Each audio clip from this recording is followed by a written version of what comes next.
नाज़रीन, अमेरिका ने ईरान के बहरी जहाज़ों और कमांडर्स को निशाना बनाने की धमकी दी है। ये एक डेंजरस लेवल की एस्केलेशन है और ईरान इस वक्त हाईएस्ट रेडीनेस के ऊपर है, ईरान इस वक्त निशाने के ऊपर है। और इसके साथ साथ इजराइल के अंदर जो मामलात हैं वो तेजी के साथ खराब हो रहे हैं और जो नेतन्याहू और इंटेलिजेंस इदारों के आपस में लड़ाई शुरू हो चुकी है, बहुत बड़े मुजाहरे वहां पर देखे जा रहे हैं। एक प्रॉपर जिसको आप अंदरूनी खलफशार कहते हैं उसकी तरफ इजराइल तेजी के साथ बढ़ रहा है।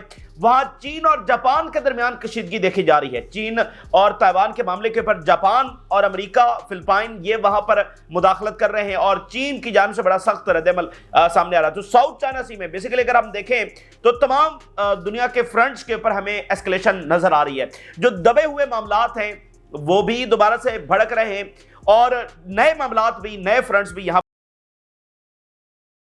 ने और यूरोप ने अनाउंस किया है कि वो 10,000 ट्रूप्स जो है वो भेजने जा रहे हैं यूक्रेन, जिसके ऊपर रशिया ने कहा है कि ये डिक्लेरेशन ऑफ वॉर होगी, लेकिन यूरोप कह रहा है कि नहीं हम तो भेजेंगे और उन्होंने बाकायदा नंबर्स भी तय कर लिए हैं और अभी अनाउंस किया कि वो हर सूरत में ये फौजें भेजेंगे। एक और मतलब आप देखिए तसादुम है, एक्सट्रीम पोजीशंस के ऊपर दोनों खड़े हुए हैं। देखिए चीन ताइवान से पीछे नहीं हट सकता और उधर से वो मुदाखलत कर रहे हैं।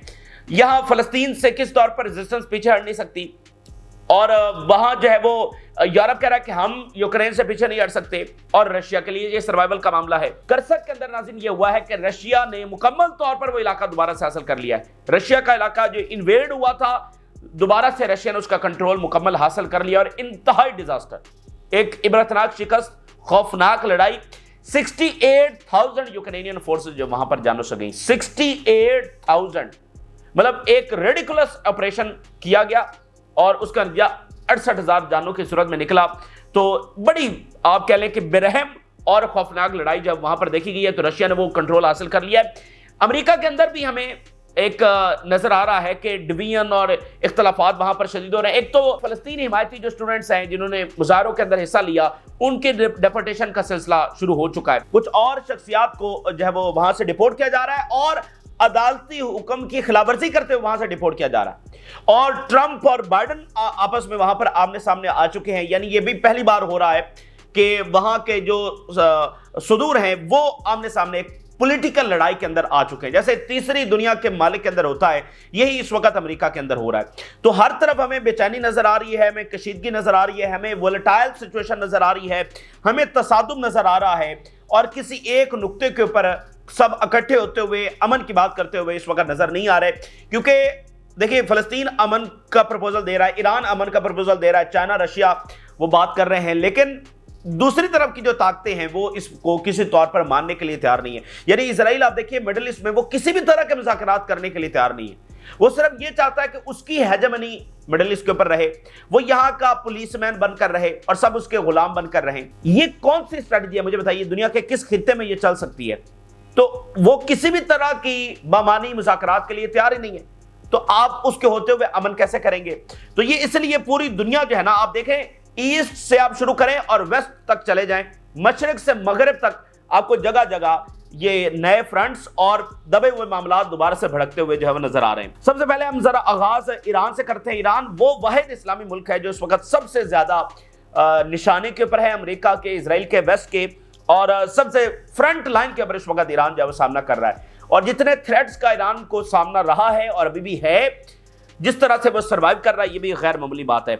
अभी जो डेंजरस नया थ्रेट सामने आया है, अमेरिका ने कहा है कि वो ईरान के बहरी जहाज, उनके कमांडर्स, इन सब के ऊपर वो अटैक करने जा रहे हैं। नेशनल सिक्योरिटी एडवाइजर NSA जो सबसे अहम तरीन एक ओहदा होता है, US could strike Iranian targets in Yemen next, अगली बारी अब ईरानियन की है। Mike Waltz warns that Iranian ships, Iran के बहरी जहाज, military trainers and intelligence assets supporting the Houthis are on the table as potential US targets. ये इंतहाई खतरनाक बहरी जहाज, अब देखिए ना, वो यमन के साथ लिंक करके किसी को भी निशाना बना देंगे और कहेंगे कि ये तो यमन की मदद कर रहा था। ये तो पुराना तरीका वारदात होता है ना कि आप एक चीज को इवल डिक्लेयर करें, फिर जो आपका टारगेट है उसको उसके साथ लिंक कर दें और कहें कि ये उसका जिम्मेदार है, तो आपके पास ये जवाब आ जाता है। तो यमन को उन्होंने विलन डिक्लेयर किया हुआ है और अब वो ईरान में किसी भी चीज के ऊपर अटैक करेंगे और कहेंगे कि देखो ये तो यमन की जो वो हेल्प कर रहा था। तो ये पुराना तरीका वारदात है। तो ये खतरनाक डायरेक्शन है जिसकी तरफ ये फैसला किया गया है कि ईरान को डायरेक्टली जो है वो अब इस तरह से निशाना बनाना। ईरान पूरी तरह से अलर्ट है, ईरान इस तरह से अलर्ट बैठा हुआ है कि अगले ही मिनट वहां पर अटैक हो जाए। यानी आप गफलत नहीं ना बरत सकते। यहां पर क्या पता चलता है कि कब अटैक हो जाए? क्या आपको किसी की गारंटी हासिल है? कुछ भी नहीं है ना इस दुनिया में। ये ताकत की लड़ाई है। तो ईरान अगर सर्वाइव कर रहा है तो अपनी ताकत के बलबूते के ऊपर कर रहा है, तो वो हर वक्त इस वक्त अलर्ट बैठा हुआ है। हालांकि पिछले पूरे 1-1.5 महीने से ये रिपोर्ट्स हैं कि ईरान रोज अपना 24 घंटे इस तरह से गुजार रहा है कि शायद आज हमला हो जाए, ठीक है ना।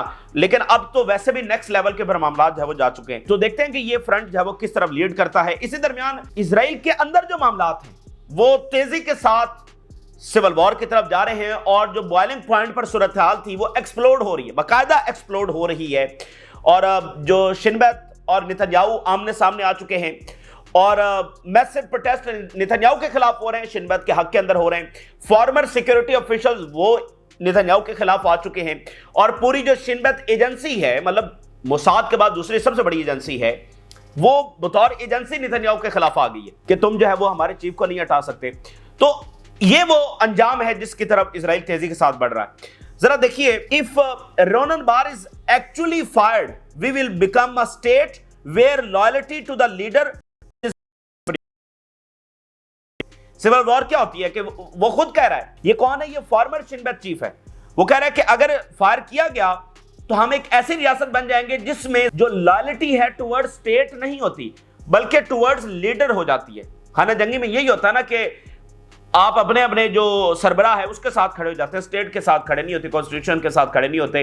तो ये फार्मर शिनबेत चीफ ये बात कर रहा है कि हम फिर अपने लीडर के साथ, यानी वो अपने शिनबेत चीफ को कह रहा है कि उसके साथ खड़े हो जाएंगे और स्टेट के साथ फिर हमारी कोई लॉयल्टी नहीं होगी। यही खाना जंगी होती है। Israeli democracy is on the verge of collapse, हमारे अल्फाज नहीं, न्यूयॉर्क टाइम रिपोर्ट कर रहा है। और former Israeli Shin Bet chief, Israeli democracy is on the verge of collapse. Protest leaders announced a massive protest in Jerusalem starting Wednesday in response to Barr's dismissal। Netanyahu ने हंगामी तौर पर cabinet का इजलास बुलाया और उसमें आकर वो सफाइयां दे रहा और कह रहा कि नहीं हर सूरत में जो है वो इसको निकाला जाएगा। Ronan bar blackmailed me with threats and exploited the Shin Bet influence to intimidate me, कि इसने मुझे धमकियां दी, मेरे साथ ये किया वो किया। तो ये इस वक्त मामला है। और अगर आप नोट करें तो ये कानूनी कोलैप्स हो रही है। और कोलैप्स मुझे बताइए कि क्या होता है, और इसमें आप नोट करिए कि ये कोलैप्स हो क्यों रही है। इजराइल तो बहुत ताकतवर था, नाकाबिले तस्खीर था, फिर ये हुआ क्या? तो ये वही लड़ाई है जो रेजिस्टेंस ने लड़ी है। जो रेजिस्टेंस ने जरब लगाई है इजराइल को, ये वही डैमेज है जो आपको नजर आ रहा है, ये वही कोलैप्स है जो हो रहा है। और डिफीटेड ही जो एंटिटी होती है वहीं पर इस तरह का कोलैप्स होता है, फातहीन में ऐसा कोई कोलैप्स नहीं होता है। तो ये वही जंग है जो हिजबुल्लाह ने लड़ी है, और हिजबुल्लाह ने जंग लड़कर जो डैमेज पहुंचा दिया है उसका असर आज भी आप देख रहे हैं। वो डिक्लाइन आज भी जारी है। जो हमास ने जंग लड़ी है, जो हुतीज ने जंग लड़ी है, ये उसी का डैमेज है जो जिसके असरात आप आज भी इस वक्त देख रहे हैं। तो बहुत बड़ी कुर्बानियां और एक मकसद के तहत वो जंग लड़ी गई जिसके असरात अब आपको देखने को मिल रहे हैं। हालांकि आप देखिए कि पूरी दुनिया तो इजराइल के साथ खड़ी थी, अरब ममालिक तो इजराइल के साथ तिजारत कर रहे थे। क्या उन्होंने इजराइल को नुकसान पहुंचाया? इजराइल का यह हशर कैसे हुआ है? तो ये इस वक्त की सूरत हाल है। उधर वहां अमेरिका में देखें तो वहां पर भी वो सूरत हाल है जो इससे पहले विटनेस नहीं की गई। यानी ट्रंप इंतजामिया जो है वो ऐसे फैसले कर रही है जो बहुत गैर रिवायती हैं और उनके बड़े उल्टे से नतीजे वहां पर निकल रहे हैं। ओवरऑल दुनिया में भी निकल रहे हैं और अमेरिका के अंदर भी। अब वो जो प्रो पैलेस्टाइन प्रोटेस्टर हैं, एक्चुअली तो वो एंटी वॉर प्रोटेस्टर है ना, उन्होंने सिर्फ ये मुजाहरे किए थे कि सिविलियंस के ऊपर जो बमबारी हो रही है वो नहीं होनी चाहिए।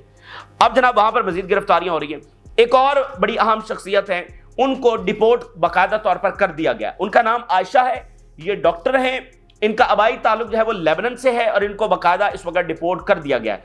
और इसमें अहम बात यह है कि अदालती हुक्म के खिलाफ वर्जी करते हुए इनको डिपोर्ट किया गया है। अदालत ने ऑर्डर दे रखा था कि इनको डिपोर्ट नहीं करना, लेकिन ट्रंप इंतजामिया ने जो है वो इनको डिपोर्ट कर दिया है। US authorities deported a doctor at brown university. The deportation of doctor Ayesha will be focus of the hearing today before a federal जज इन द बॉस्टन। अब इस एक्ट के ऊपर अदालत बाकायदा कार्रवाई कर रही कि जब हमने रोका था तो फिर डिपोर्ट क्यों किया गया।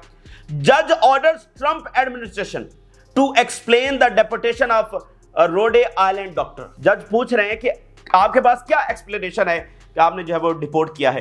देखिए अब ये इंपॉर्टेंट बात क्या है, इजराइल के चक्कर में ट्रंप अमेरिकन एम्पायर को मजीद नुकसान की तरफ, डैमेज की तरफ किस तरह से लेकर जा रहे हैं।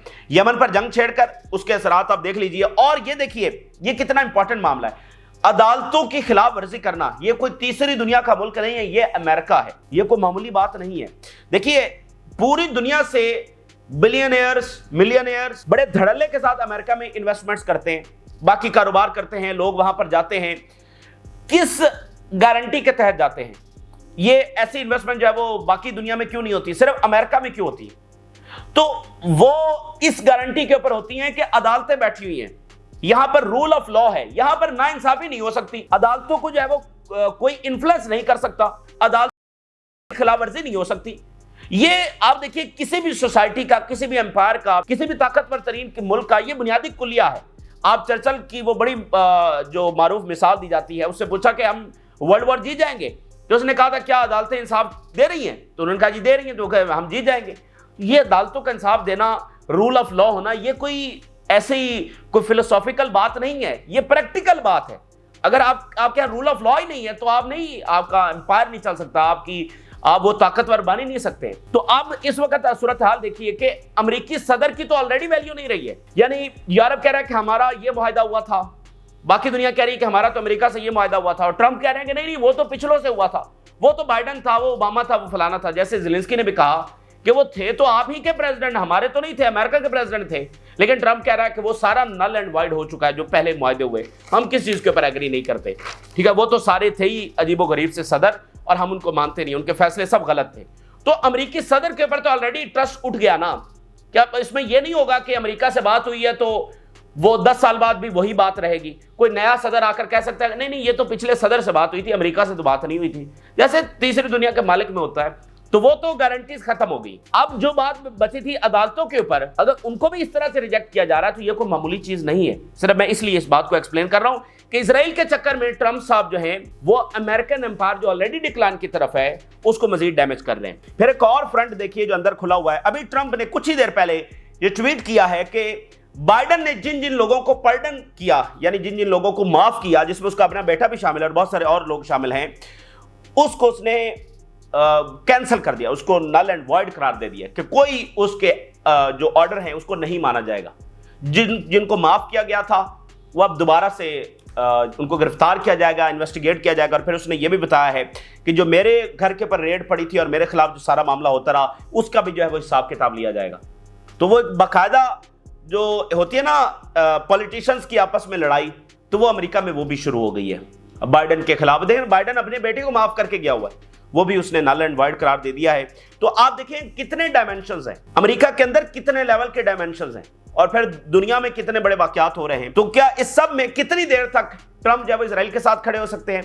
और जब अमेरिकी एम्पायर ही डिक्लाइन की तरफ जाएगा मजीद, तो फिर वो इजराइल को कब तक बचा सकेंगे? अभी आप देखिए कि जर्मनी के कुछ सिटीजन हैं, उनको अमेरिका में गिरफ्तार कर लिया गया।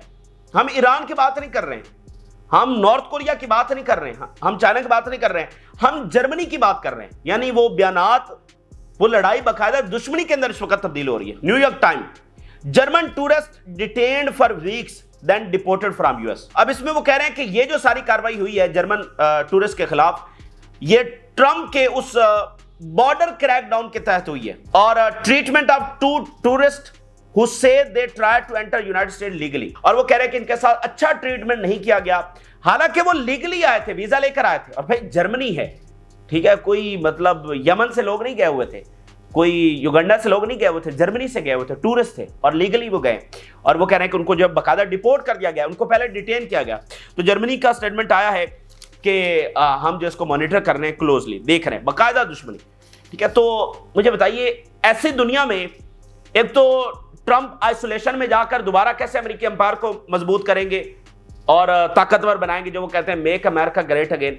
तो इतनी आइसोलेशन में जाकर वो कैसे बनाएंगे? और दूसरा, इस दुनिया में जहां पर कोई लिहाज नहीं है किसी का भी, कोई किसी का इत्तेहादी नहीं है, तो अमेरिका और यही ट्रंप जो है वो इजराइल के साथ किस हद तक खड़े हो सकेंगे? उधर चाइना, ताइवान और जापान, ये मामला भी काफी कशीदा हो रहा है और जापान वहां पर मिसाइल डिप्लॉय कर रहा है। और अभी ताइवान के हवाले से कुछ उसने इकदाम उठाए जिसके ऊपर चीन का सख्त तरीन रद्दमल जो है वो सामने आया। चीन ये कह रहा है कि Taiwan has never been an independent country and will never be so in the future. Very very harsh. ना तो ताइवान कभी इंडिपेंडेंट कंट्री था और ना कभी फ्यूचर में बन सकेगा. Japan should exercise caution in its words and actions on the Taiwan issue. जरा सोच समझ कर अपनी बात भी करें और जो एक्शन ले रहे हैं वो भी जरा सोच समझ कर करें. ये चाइना ने जापान को बयान जारी कर दिया है. और फिर G7 ने जो स्टेटमेंट जारी किया उसका भी जवाब आया चाइना से. We are pursuing a national defence policy and the G7 must stop undermining China sovereignty. सख्त तरीन रद्द-ए-अमल जो है वो G7 को दिया गया है. तो साउथ चाइना सी में कशीदगी बढ़ रही है. नॉर्थ कोरिया साउथ कोरिया का ऑलरेडी मसला मौजूद है. अब ताइवान जापान मिसाइल डिप्लॉय कर रहा है, तो ये वहां पर भी कशीदगी में नजर आ रही है. अब जरा देखिए करसक के अंदर क्या हुआ है. अभी इन सालों की एक बड़ी बेरहम लड़ाई जो है वो करसक के अंदर लड़ी गई है. नेटो को एक बहुत ही इबरतनाक खौफनाक शिकस्त हुई है. बहुत ह्यूमिलिएशन और डिजास्टर वहां पर उठाना पड़ा है. 68,000 यूक्रेनियन फोर्सेस जिसमें नेटो और इधर उधर के सारे शामिल थे, बताया जा रहा है कि वो मारे गए. रशिया ने अभी अनाउंस किया कि उन्होंने सारा इलाका जो है वो हासिल कर लिया है. और 68,000, अब आप देखिए ना, इतनी जाने वहां पर गई हैं, अचीव कुछ भी नहीं हुआ. ज़ेलेंस्की ने जंग छेड़ी, अचीव कुछ भी नहीं हुआ. ज़ेलेंस्की सीज़फायर करने जा रहा था 2022 में, बरतानिया अमेरिका ने रुकवाया, अचीव कुछ भी नहीं हुआ. इतने लाखों जाने जो है वो इसका नतीजे में गई. और यूक्रेन जो इतना खूबसूरत मुल्क है और बड़ा रिच मुल्क था, उसने क्या देखा सिवाय तबाही बर्बादी के. और अब देखिए कि रशिया की एक और इन्वेजन जो है वो नाकाम होगी. 21वीं सदी की ये पहली इन्वेजन थी रशिया की. पिछली सदी में जर्मनी ने इन्वेड किया था रशिया को, और इस सदी में ये पहली इन्वेजन जो है वो यूक्रेन ने रशिया की. उससे पहले बहुत सारी मिसालें मौजूद हैं जिसने रशिया को इन्वेड किया वो वहां से शिकस्त खा के लौटा. तो यूक्रेन को भी ये बहुत बड़ी शिकस्त और इसके रेपरकशंस आएंगे. लेकिन बात यह है कि जो जो यूक्रेन की शिकस्त बढ़ती चली जा रही है, यूरोपियंस की एरोगेंस और गुस्सा भी बढ़ता चला जा रहा है, क्योंकि वो रशिया की फतह को कैसे कबूल कर ले. ठीक है, तो अब जो यूरोप से बात सामने आ रही है और बरतानिया ने भी इसको कंफर्म किया है कि 10,000 के करीब कम से कम जो ट्रूप्स हैं वो भेजने की तैयारी हो रही है यूक्रेन में. बहुत ही ये डेंजरस बात है, क्योंकि रशिया ने तो कहा है कि जो भी फौजें आएंगी वो डिक्लेरेशन ऑफ वॉर होगा और वो हमारे निशाने के ऊपर होंगी. हम बिल्कुल यूरोपियंस का और नेटो का तो सवाल ही पैदा नहीं होता. और ये बात जो है वो समझ में भी आती है कि रशिया इसको कभी कबूल नहीं करेगा, क्योंकि ये जंग सारी लड़ी ही नेटो के खिलाफ गई है. तो नेटो फोर्सेस वहां पर आ जाएंगी तो फिर रशिया तो उसने क्या अचीव किया इसमें. लड़ाई वो नेटो के खिलाफ है, तो वो कभी कबूल करने वाला नहीं है. लेकिन यूरोप कह रहा है कि रशिया ने जो करना है कर ले, हम तो फौजें भेजेंगे. वो कह रहा है कि डिक्लेरेशन ऑफ वॉर होगा, यूरोप कहता है जो करना कर लो, हम तो फौजें जो है वो भेजेंगे. तो ये काफी जना डेंजरस सूरत हाल हो गई है. पहले कुछ हेडलाइंस देखिए करसक के हवाले से. Ukraine's retreat from Kursk appears to mark end of audacious operation. BBC. Everything is finished, सब खत्म हो गया. Ukrainian troops relive retreat from Kursk with force withdrawal. Russia take aways Ukraine Kursk card. ये Zelensky ने कहा था कि मैं ये वाला हिस्सा लेकर कुछ इलाके पर कब्जा करके प्यूटन के साथ जब टेबल के ऊपर हम बैठेंगे तो ये कुछ लैंड देकर कुछ लैंड ले लेंगे. ये जनाब उसने ये किया था, जो कि कभी कामयाब होना ही नहीं था. एक बिल्कुल जब ये ऑपरेशन शुरू हुआ था, जो मगरबी मीडिया उसने कहा पता नहीं क्या ज़ेलेंस्की ने कारनामा सर अंजाम दिया, लेकिन उस वक्त भी थिंक टैंक्स ने, एक्सपर्ट्स ने ये लिखा कि ये इंतहाई भोंडा ऑपरेशन है, इससे कुछ हासिल होने वाला नहीं है. ठीक है, तो ये उसका नतीजा वैसा ही आया. EU states to deploy 10,000 troops to Ukraine in peacekeeping mission. Peacekeeping के नाम के ऊपर Moscow has strongly condemned the proposed deployment, warning that any presence of NATO affiliated troops even under a peacekeeping mandate would be seen as a direct threat to Russia. अगर वो peace keeping के नाम के ऊपर भी आएंगे तो भी ये जंग ही होगी. ये किस तौर पर हम कबूल नहीं करेंगे. Starmer is prepared to commit thousands of British troops to Ukraine for as long as possible. वो कह रहा है कि हम हजारों मजीद फौजें जो है वो यूरोप कह रहा है कि हम भेजेंगे. बरतानिया के वज़ीर आज़म ने भी इसको अनाउंस किया. तो ये एक तो बहुत ही मतलब तसादुम है ना, एक्सट्रीम के ऊपर सूरत हाल है, कोई दरमियानी रास्ता नहीं है. और जितना यूक्रेन डिफीट की तरफ जाएगा, यूरोप और ज्यादा सख्त इकदाम उठाएगा, क्योंकि रशिया की वो बर्तरी जो है वो अफोर्ड नहीं कर सकता. और रशिया के लिए ये सर्वाइवल वॉर है, वो यूरोप की शराब जो कबूल नहीं कर सकता. इसी दरमियान जो कनाडा है वो अपनी ताकत तेजी के साथ बढ़ाने लगा है, और कनाडा जो है वो यूरोपीय यूनियन के साथ कोऑर्डिनेशन बढ़ाने लगा है. ये बात ध्यान में रखें कि पिछले कुछ हफ्तों से ये बात भी चल रही है कि कनाडा यूरोपीय यूनियन में शामिल हो जाए. जब से अमेरिका के साथ मामलात हुए तो कनाडा ने बड़ी तेजी के साथ अपनी जो अस्करी ताकत है उसको बढ़ाना शुरू कर दिया है. कनाडा के प्राइम मिनिस्टर कह रहे हैं कि मैंने president of the European Commission उसके साथ बात की है about Europe's rearmament plan and Canada's role in strengthening defence. अब कनाडा और यूरोप जो है वो अपनी सिक्योरिटी के हवाले से मतलब एग्रीमेंट कर रहे हैं, यानी कनाडा अपनी सिक्योरिटी के हवाले से टुवर्ड्स यूरोप देख रहा है और साथ अपनी अस्करी ताकत भी बढ़ा रहा है। Canada is ready to confront global threats by acquiring new military equipment, नया असला जब हम हासिल करेंगे। और $60 बिलियन कनाडा ने सिर्फ नेवी के अंदर इन्वेस्ट करने का ऐलान किया, $60 बिलियन। तो अमेरिका का कवर तमाम इत्तेहादियों से हट चुका है, सिर्फ एक इजराइल रह गया है, बाकी तमाम से कवर हट चुका है। अब हर कोई अपना अपना देख रहा है कि किसने कैसे सर्वाइव करना है। तो ये एक नई दुनिया है जो आपके सामने शेप ले रही है, लेकिन अभी इसमें बहुत सारी चीजें तय होना बाकी हैं। कौन किसको डबल क्रॉस करेगा, सीक्रेट डील्स भी बहुत सारी हो रही हैं। अल्टीमेट जो नक्शा है दुनिया का वो क्या बनकर सामने आएगा, कौन किसके साथ खड़ा होगा, ये बहरहाल अभी देखना बाकी है। ये इस वक्त की ताज़ा तरीन तफसीलात हैं जो आपके साथ शेयर की। अपनी राय जरूर आगाह करें। जिन लोगों ने चैनल को सब्सक्राइब नहीं किया उनसे रिक्वेस्ट करेंगे कि चैनल को जरूर सब्सक्राइब कर लें ताकि हर आने वाली वीडियो आप तक पहुंच सके। जल्द हाफिज़।